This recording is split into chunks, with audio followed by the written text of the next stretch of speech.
नमस्कार, आपका हार्दिक स्वागत और अभिनंदन है। मित्रों, क्या जन्म कुंडली को देख करके सास के बारे में पता लगाया जा सकता है? मतलब सास से बहू का बनेगा कि नहीं बनेगा, सास से उसको सुख मिलेगा कि नहीं मिलेगा, अथवा सास से वो परेशान रहेगी कि नहीं रहेगी। मतलब सास से जो उसे प्यार मिलना चाहिए, जो दुलार मिलना चाहिए, वो उसे प्राप्त होगा कि नहीं होगा।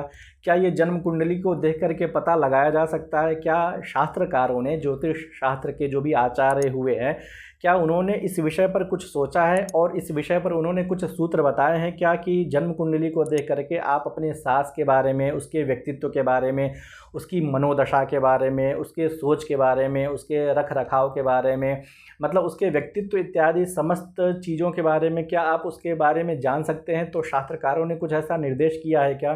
क्योंकि आज के समय में पति पत्नी का भले ही किसी तरह से दाम्पत्य जीवन चले, लेकिन लोग कहते हैं कि पति पत्नी की अपेक्षा जो है उसके सास की कुंडली ज़रूर मिलाइए, क्योंकि उन लोग की कुंडली नहीं मिलती है तो घर में कलेश होने लगते हैं, सास बहू के झगड़े अलग चलते हैं, सास बहू की नौटंकी अलग लगी रहती है। मतलब आप समझ सकते हैं कि जो समाज में जो एक प्रकार से चला हुआ है कि बहू का सास से नहीं बन रहा है, बहुत बार कंप्लेन आती है। मैं भी जब कुंडली देखता हूँ तो मेरे पास भी कई बार ऐसे प्रश्न आते हैं कि हमारी सास मुझे परेशान कर रही है, उससे कुछ बचने का आप उपाय बताइए। तो मैं भी ऐसी स्थिति में परेशान हो जाता हूँ कि मैं क्या उपाय बताऊँ, किसी के व्यक्ति के व्यवहार को, उसकी प्रकृति को, उसके स्वभाव को किस प्रकार से परिवर्तित किया जाए, क्योंकि उसके ऊपर तो हमारा अधिकार है ही नहीं। तो जिस पर अपना अधिकार नहीं है उसको छोड़ देना चाहिए। तो आज हम बात करेंगे कि जन्म कुंडली को देख करके सास के विषय में कैसे पता लगाया जा सके, और धर्मशास्त्रकारों ने, ज्योतिष शास्त्र के कारों ने इस विषय में क्या अपनी राय रखी है, किस ग्रह को उसका प्रतिनिधित्व माना है कि कौन सा ऐसा ग्रह है जन्म कुंडली में जो सास का प्रतिनिधित्व करता है। इसके विषय में आज हम जानने का प्रयास करेंगे। इस चैनल पर सारे वीडियो आपको शास्त्रीय तथ्यों से युक्त मिलेंगे, प्रामाणिक मिलेंगे, इसलिए आप सारे वीडियो ज़रूर देखिएगा और ये वीडियो पूरा आप ज़रूर देखिएगा। और आपके जो भी इस विषय पर राय है आप उसको कमेंट बॉक्स में ज़रूर आप इसको सूचित कीजिएगा, आपके कमेंट्स का मुझे इंतज़ार रहेगा।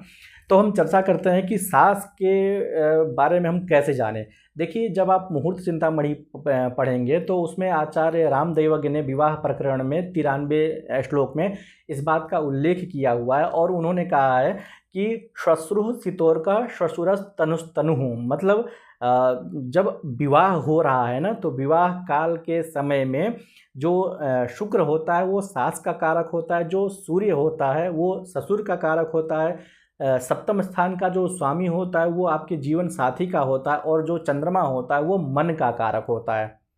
तो आचार्य ने तो ऐसा निर्देश दिया है कि जब विवाह काल हो ना, तो उस काल में इन ग्रहों की स्थिति कैसी है उसके अनुसार आप उसके सुख को बता सकते हैं। जैसे मान लीजिए विवाह काल में यदि सप्तम के स्वामी की स्थिति बहुत अच्छी है तो इसका मतलब उसका दाम्पत्य जीवन बहुत अच्छा चलेगा।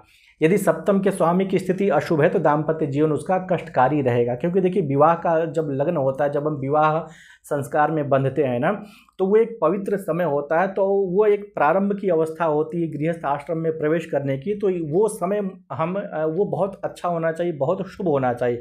यदि वो समय अशुभ हुआ ना, तो आप विश्वास मान करके चलिए, आपका वो विवाह सुख आपको नहीं मिलेगा। जैसे मान लीजिए आप कहीं काम करने गए हैं, पहले दिन आप अपने ऑफिस में पहुँचे हैं, जॉब में पहुँचे हैं, और पहले ही दिन आपसे गलती हो गई, पहले ही दिन आपके ऊपर बॉस नाराज़ हो गया, पहले ही दिन आपसे कोई बड़ी भूल हो गई, आप काम नहीं कर पाए, तो आपका आजीवन जो है ना वो गड़बड़ रहेगा। मतलब आप उसमें कॉन्फिडेंस ला ही नहीं सकते, क्योंकि आपका पहला ही दिन गड़बड़ हो गया, उसका प्रभाव आपके सारे जीवन रहेगा आपके कार्य क्षेत्र पर। तो ठीक वैसे ही जो विवाह का काल होता है ना, वो बड़ा संवेदनशील काल होता है, इसीलिए विवाह लग्न, विवाह मुहूर्त इत्यादि देखे जाते हैं।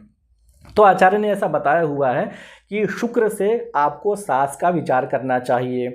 तो जब विवाह होता है तो उस काल में भी आप विचार करें। उसके अतिरिक्त विवाह होने के पश्चात आपकी स्वयं की जन्म कुंडली में शुक्र की स्थिति क्या है, शुक्र किस राशि में बैठा हुआ है, उसकी क्या स्थिति है, कौन से भाव में बैठा हुआ है, उसके अनुसार जातक को, मतलब स्त्री जातक को, महिला को सास का सुख प्राप्त होगा अथवा नहीं होगा। जैसे देखिए, किसी स्त्री जातक की कुंडली है, किसी महिला की कुंडली है, पुरुष की कुंडली में भी आप कल्पना कर सकते हैं, किसी महिला की कुंडली है तो महिला की कुंडली में जो लग्न होता है और जो चंद्रमा होता है वो उसी के व्यक्तित्व का प्रदर्शक होता है। मतलब जो चंद्रमा है वो उसके मन का प्रदर्शक होगा, और शुक्र जिस राशि में बैठा हुआ है, जिस भाव में बैठा हुआ है, वो उसके सास का प्रदर्शक होगा। तो आचार्य ने कहा है कि विवाह काल में यदि शुक्र की स्थिति अच्छी हो तो उस महिला का सास के साथ बहुत ही अच्छा संबंध होता है, लेकिन विवाह काल में यदि शुक्र की स्थिति गड़बड़ है तो महिला का उसके सास के साथ संबंध अच्छा नहीं रहता। सास हमेशा उसको परेशान करती रहती है, कष्ट देती रहती है, दुख देती रहती है। तो ठीक यही स्थिति जन्म कुंडली में भी अप्लाई करना चाहिए। मतलब जन्म कुंडली में यदि शुक्र की स्थिति अच्छी है और लग्न के साथ, लग्नेश के साथ, राशि के साथ, राशिश के साथ उसका संबंध अच्छा बन रहा है, तब तो सास और पतोह में, सास और बहू में बहुत अच्छा बनेगा। मतलब जो लग्न का स्वामी है और जो राशि का स्वामी है, वो लग्न का स्वामी ग्रह, राशि के स्वामी ग्रह, और जो शुक्र जिस राशि में बैठा हुआ है वो राशि का ग्रह जो है, दोनों में मित्रता होनी चाहिए, अथवा लग्नेश की मित्रता अथवा राशि के स्वामी की मित्रता शुक्र के साथ होनी चाहिए, और शुक्र के साथ उसका संबंध होना चाहिए, शुक्र के साथ उसका मित्रतापूर्ण संबंध होना चाहिए। मतलब शुक्र अपनी अच्छी स्थिति में हो, उच्च राशि का हो, अपने घर का हो, और लग्न को अथवा राशि को वो देख रहा है। जैसे मान लीजिए चंद्र शुक्र एक ही राशि में बैठे हुए, जैसे मान लीजिए किसी स्त्री की कुंडली है, चंद्रमा और शुक्र दोनों वृषभ राशि में बैठे हुए हैं और लग्न भी उसका वृषभ हो गया, तो ऐसी महिला अपने सास का सुख बहुत प्राप्त करेगी। क्योंकि देखिए चंद्रमा स्वयं उसका मन हो गया और शुक्र भी अपनी ही राशि में है, वृषभ राशि में है, तो दोनों एक ही जैसे हैं, मतलब दोनों का मित्रतापूर्ण संबंध हो गया। तो ऐसा ही ऐसी स्त्री अपने सास का प्यार प्राप्त करेगी, सास के सुखों को प्राप्त करेगी, सास से उसको दुलार मिलेगा, सास उसको धन संपत्ति, पैसा, वैभव इत्यादि सारे देगी, उसको परेशान नहीं करेगी। लेकिन यही स्थिति थोड़ी सी प्रतिकूल हो जाती है जन्म कुंडली में। मतलब लग्न का स्वामी, राशि का स्वामी, वो जो है शुक्र का शत्रु बन जाता है। मतलब शुक्र का शत्रु जैसे जो भी ग्रह बनते हैं, सूर्य हुआ, चंद्रमा हुआ, तो उससे आपको कष्ट होगा, मतलब दुख प्राप्त होगा, क्योंकि शुक्र का संबंध लग्न के साथ और राशि के साथ होने पर भी, लेकिन वो शत्रुता वाला संबंध है, तो सास के साथ उसका नहीं बनेगा। ऐसे में सास उसको बहुत ज़्यादा परेशान करेगी, कष्ट देगी, दुख देगी, हर एक समय समय पर उसको प्रताड़ित करती रहेगी, काम बहुत ज़्यादा करवाती रहेगी।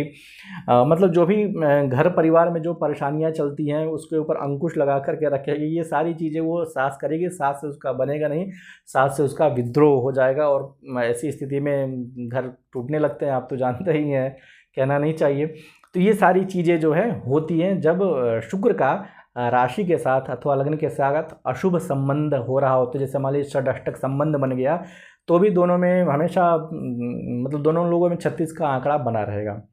तो आचार्य ने इसी प्रकार का निर्देश दिया हुआ है कि आप जब विवाह के समय भी देखें और विवाह के समय के साथ साथ आप जन्म कुंडली में भी इसको अप्लाई करें। यदि जन्म कुंडली में भी ऐसी स्थिति बन रही है तो आपको सास का प्यार, मतलब अच्छी स्थिति बन रही है तो सास का प्यार मिलेगा, और यदि अशुभ स्थिति बन रही है तो आपको सास का प्यार नहीं मिलेगा। तो आपको ये वीडियो कैसा लगा, आप अपने विचार, अपने जो राय है उसको कमेंट बॉक्स में ज़रूर दीजिएगा।